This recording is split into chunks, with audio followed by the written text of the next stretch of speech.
बहनों और भाइयों नमस्ते।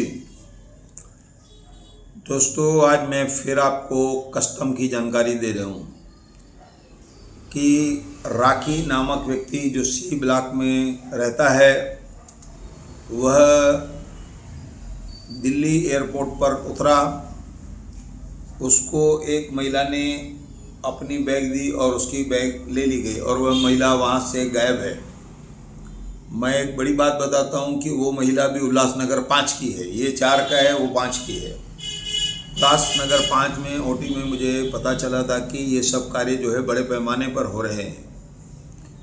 लाखों करोड़ों रुपए की हमारी करेंसी देश की बर्बाद करके ये स्मगलिंग का कारोबार हो रहा है।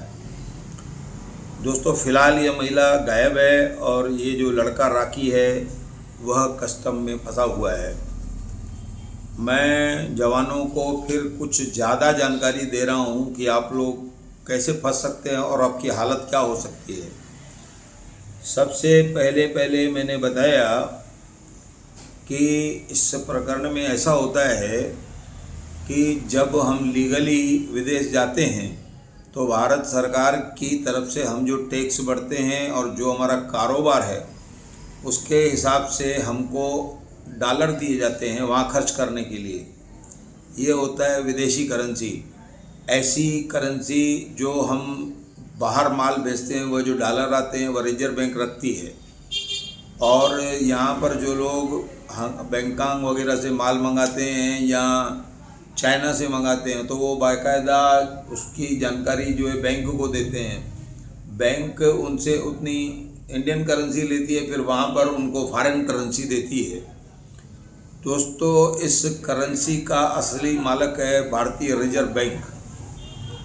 मैं आपको बात बता दूं कि हमारे शहर से हर दिन कई किलो सोना आ रहा है। बीच में ये काम बंद हो गया था, अब फिर चालू हो गया है। तो मैं आपको बता दूं कि ये जो आप सोना ला रहे हैं तो इसमें हमारी करेंसी नहीं चलती है और ये फॉरेन करेंसी चलती है। अब सबसे बड़ी बात ये है इस प्रकरण में कि ये जो रोज़ कई किलो सोना अलग अलग शहरों में अब यहाँ के लोग उतरते हैं, खाली मुंबई में नहीं उतरते हैं। अब मैं यहाँ एक और बात की जानकारी दूँ कि इसमें कई महिलाएं भी शामिल है। मतलब कुल मिलाकर यह एक भयंकर कृत्य है।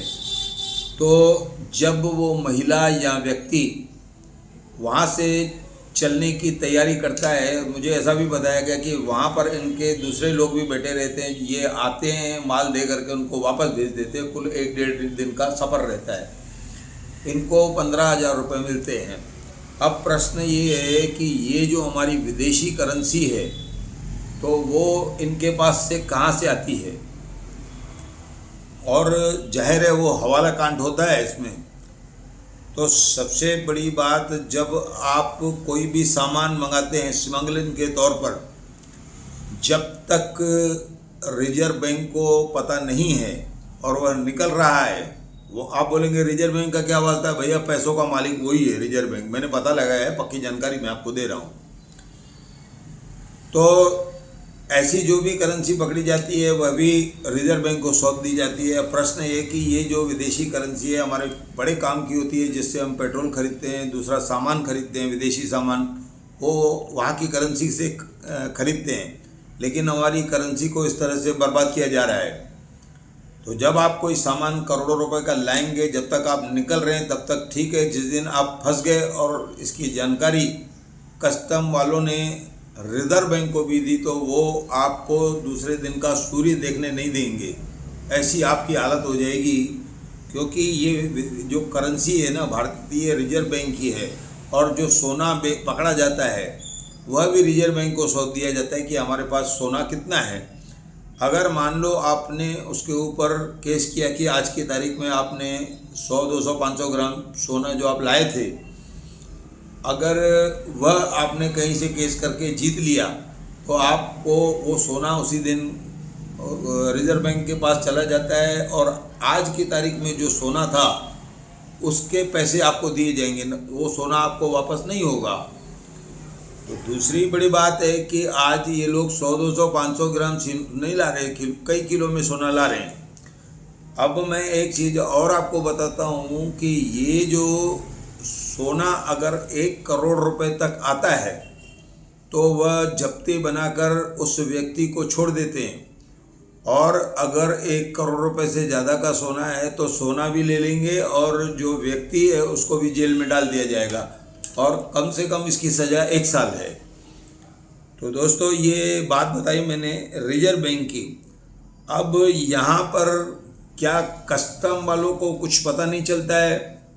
देखिए, होता ऐसा है कि हमारे पास जो पासपोर्ट है, सबसे बड़ा मुद्दा ये, हम लोग काम क्या करते हैं, जब हम भारतीय इंडिया विमानतल पर प्रवेश करते हैं भारत में, तो हर शहर में हमारे बहुत सारे अभी इंटरनेशनल एयरपोर्ट हैं, तो आपके पासपोर्ट पर ठप्पा लगाया जाएगा कि आप कुल कितनी बार गए। बहुत बार उनको अलग से सप्लीमेंट्री कागज़ लगा कर दिया जाता है, पासपोर्ट भर जाता है। अब हमारे कस्टम अधिकारी यहाँ पर ये प्रश्न नहीं उठाते कि ये आदमी कितनी बार गया है, इसका व्यापार क्या है, इसकी कमाई का जरिया क्या है, वहाँ पर ये क्या करने जाता है। तो ये सबसे बड़ी बात है कि यहाँ पर हमारे कस्टम अधिकारी जो हैं दोषी हैं, उनको देखना चाहिए। दोस्तों मैं आपको बता दूं, 2009-10 में मुझे न्यू कस्टम हाउस में बुलाया गया था। वहाँ मुझसे जो कस्टम के असिस्टेंट कमिश्नर है वह मुझसे मिले, और उस समय उन्होंने कहा कि बहुत सारे जहाज़ एक बार आ जाते हैं तो यहाँ पर भीड़ हो जाती है, हम लोग कर नहीं पाते। तो मैंने कहा कि आप रेलवे से भी गए गुजरे हैं, रेलवे वाले भी टिकट चेक करते हैं, उनके पास तो पासपोर्ट, इमिग्रेशन वगैरह सब रहता है, तो ऐसे कैसे वो निकल जाते हैं। उस समय सोना नहीं आता था, उस समय सामान आता था। अब सोना आने लगा है और सोने का काम बड़ी मात्रा में हो रहा है। और यहाँ मुझे एक और बात पता चली है कि बहुत सारे सफ़ेद पोश हैं, ये आगे उजागर होंगे। मैं आज ये कह देता हूँ, ये उजागर होंगे। तो ये लोग थोड़े थोड़े पैसे निकाल कर करोड़ों का सोना मंगाते हैं। अब एक आदमी रिस्क नहीं लेता है, अगर वो पकड़ा गया तो सबके पैसे थोड़े थोड़े जाएंगे। तो रोज़ के रोज़ ये पैसे आ रहे हैं, ऐसी जानकारी हमने पहले भी पढ़ी है।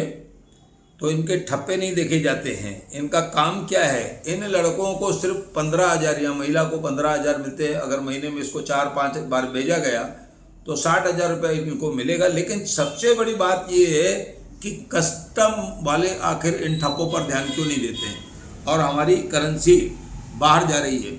अब ये जो प्रकरण हुआ है, इसमें महिला जो थी 5 नंबर की थी।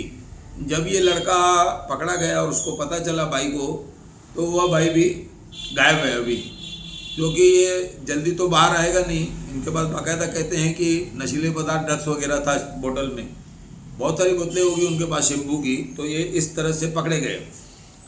अब यहाँ पर मैं बता दूँ कि क्या होता है, जब आप निकल रहे हैं सोना लेके, आपको अधिकारियों ने आँख बंद करके निकाल दिया, तो बाहर अगर आपको DRI ये मिल गए तो ये दबोचेंगे आपको।